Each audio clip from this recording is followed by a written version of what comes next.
Hello everyone, Assalamu alaikum. In this video lecture, we will discuss what is network topology.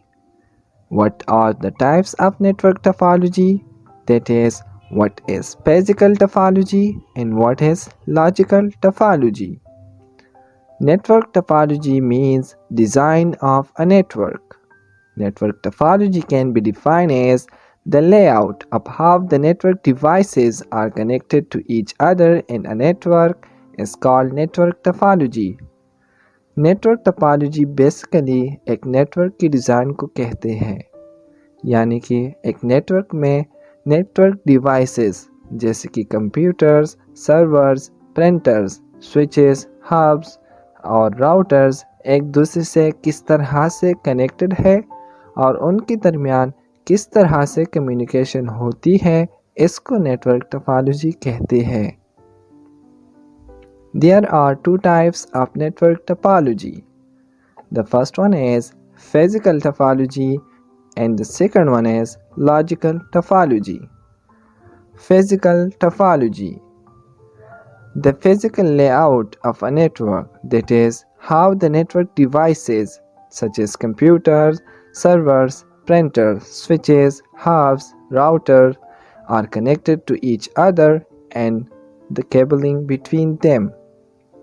यानी कि एक network में network devices किस shape में रखी हुई है और उनके दरमियान केबल्स के ज़रिए किस तरह से कनेक्टिविटी हुई है, इसको फिज़िकल टोपोलॉजी कहते हैं। यानी एक नेटवर्क किस शेप में दिखाई देता है, इसको फिज़िकल टोपोलॉजी कहते हैं। स्टार टोपोलॉजी, बस topology, tree topology, hybrid topology, ये उनकी किस्में हैं।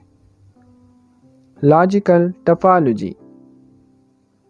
The way in which the network devices actually communicates, that is, exchange data internally with each other, is called logical topology. यानी कि एक नेटवर्क में हकीकत में डिवाइसेस एक दूसरे से डेटा की एक्सचेंज किस तरह से करते हैं, उसको लॉजिकल टोपोलॉजी कहते हैं। एक नेटवर्क में नेटवर्क डिवाइसेस एक दूसरे से लॉजिकली कैसे कनेक्टेड है, इसको लॉजिकल टोपोलॉजी कहते हैं। अगर हम हब्स की बात करें जो कि स्टार टोपोलॉजी में इस्तेमाल होते हैं, तो वह देखने में यानी फिज़िकली हमें स्टार की तरह लगते हैं, क्योंकि सारे कंप्यूटर्स एक सेंट्रल डिवाइस यानी कि हब से मुंसलिक होते हैं, लेकिन लॉजिकली यानी इंटरनली वो एक दूसरे के साथ डेटा की एक्सचेंज करने के लिए बस टोपोलॉजी को इस्तेमाल करते हैं।